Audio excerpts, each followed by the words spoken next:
శివాయ. ఇవాళ యక్షిణీ సాధనలో జరిగే అద్భుతమైన విషయాలు, ఎలా చేస్తే సాధకుడు ఎలా తయారవుతాడో అనే విధానాన్ని మీకు ఈ వీడియో రూపంలో చెబుతున్నాను. సావధానంగా వినండి. యక్షిణీ శరీర సౌందర్యం ఒక చూపు కాదు, అది ఒక క్షణం కూడా కాదు. అది మనిషి జీవితంలో ఒక్కసారిగా ఎదురయ్యే ఒక తీర్పు ఇచ్చే క్షణం. ఆ క్షణంలో యక్షిణి మిమ్మల్ని ఏమీ చేయదు, ఆమె కేవలం ఉంటుంది అక్కడ. కానీ ఆమె ఉండడం మాత్రమే మనిషి లోపలున్న అన్ని ఆలోచనలు బయటకు లాగుతుంది. యక్షిణి రూపం అక్కడ స్థిరంగా ఉంటుంది, మారేది మాత్రం మనిషి చూపు. ఆ చూపు అతన్ని పతనానికి లేదా ఉన్నతికి తీసుకెళ్తుంది. యక్షిణి శరీర సౌందర్యాన్ని చూసినప్పుడు అహంకారంతో నిండిన మనిషికి ముందుగా ఒక తప్పుడు విజయం కనిపిస్తుంది. అతనికి అనిపిస్తుంది, ఇది ఇంత అందం నాకు దర్శనమైంది అంటే నేను ఒక ప్రత్యేకమైన వ్యక్తిని. ఈ భావం వల్ల మెల్లగా అతనికి మనసులో పాతుకుపోతుంది, ఒక గర్వంగా మారుతుంది. ఆ గర్వం అతన్ని దేవతను చూడకుండా చేస్తుంది.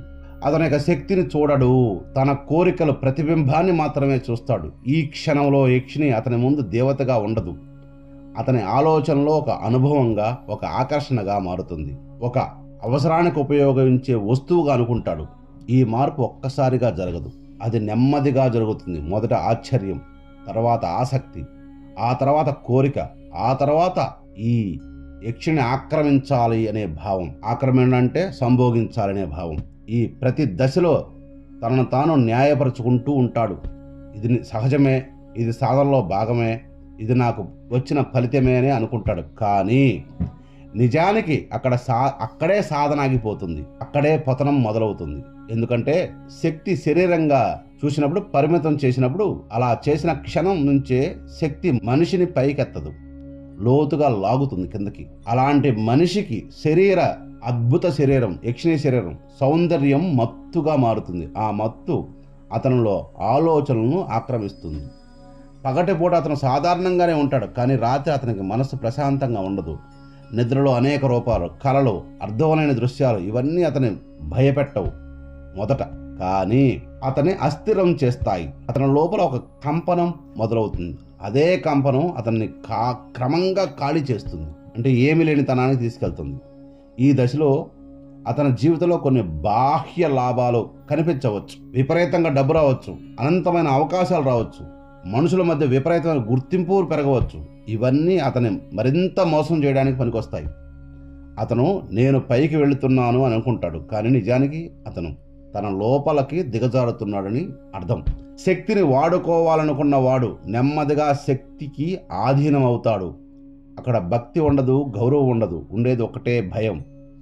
ఆ భయం బయటకు కనిపించదు, అది లోపల మాత్రమే ఉంటుంది.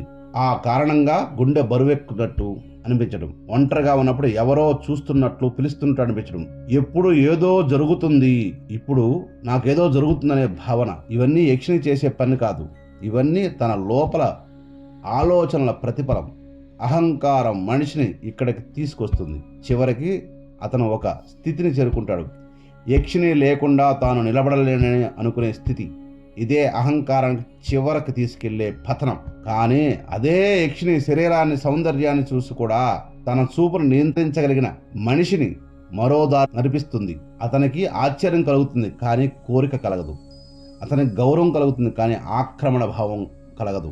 ఇది నా కోసం కాదు అనే స్పష్టత అతని మనసుని కాపాడుతుంది. ఈ క్షణంలో యక్షిణి శరీరంగా మిగలదు, అది శక్తిగా మారుతుంది. ఆ శక్తి అతను భయపెట్టదు, నిలబెడుతుంది. అమ్మగా చూస్తే మనిషికి యక్షిణి తల్లిలా మారుతుంది. ఆమె అతన్ని ముందుగా పరీక్షిస్తుంది. ఏదైనా సరే అతని లోపల ఉన్న అహంకారాన్ని బయటకు తీసుకొస్తుంది. అతను దాన్ని గుర్తించి వదిలేస్తే ఆమె ఆ క్షణం నుంచే రక్షించడం స్టార్ట్ చేస్తుంది. అతని జీవితంలో ఐశ్వర్యం రావచ్చు, కానీ అది అతన్ని బంధించదు. విపరీతమైన ఆకర్షణ రావచ్చు, కానీ అది అతన్ని దిగజార్చదు. అతను శక్తితో కలిసి నడుస్తాడు. శక్తిని తన కింద పెట్టుకోవాలని, తన ఆధీనంలో పెట్టుకోవాలని ఎప్పుడు అనుకోడు. ఇక్కడే అసలు తత్వం స్పష్టమవుతుంది.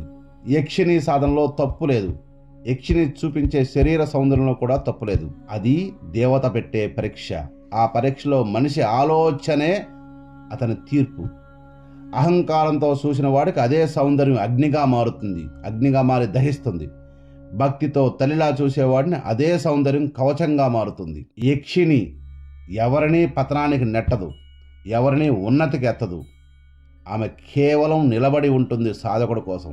సాధకుడు తన చూపుతోనే తన మార్గాన్ని ఎంచుకుంటాడు. అందుకే యక్షిని శక్తి భయంగా అనిపిస్తుంది. నిజానికి భయం యక్షిని సాధనలో లేదు, భయం మనిషి ఆలోచనలో ఉంది.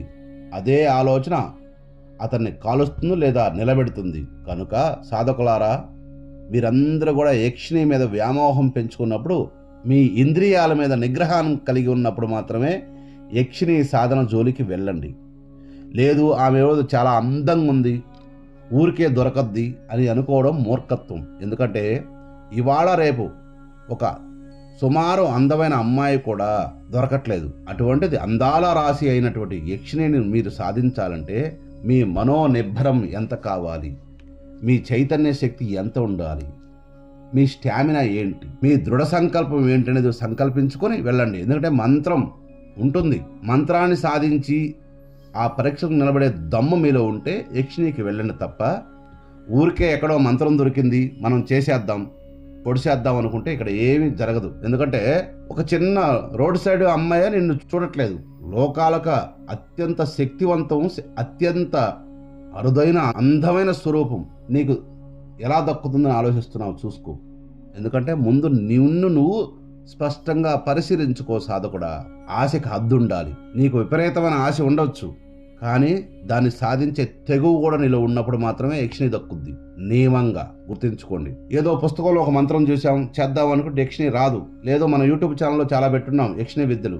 ఇవన్నీ సాధించాలని అనుకునే వ్యక్తులు నిర్భయత్వం, నిగూఢత్వం, నిర్మలత్వం, సౌభ్రాధ్యత్వం ఇవన్నీ ఉండగలగాలి.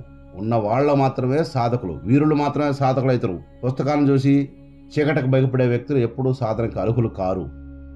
ఎందుకంటే ప్రతిదీ మేము ఇంట్లోనే చేసుకోవాలనే ఆలోచనతో చాలామంది ఉన్నారు. అటువంటి వాళ్ళు యక్షిణి జోలికి వెళ్ళకండి. ఎందుకంటే యక్షిణి జోలికి వెళ్ళాలంటే ముందు మన దమ్మెంతో అనేది కూడా ఆలోచించుకోండి. మాట్లాడడం వేరు, చీకట్లో నిలబడడం వేరు, గుర్తుంచుకోండి. ఎందుకంటే యూట్యూబ్లో కామెంట్లు కింద పెట్టేస్తాం టుక్కుమని.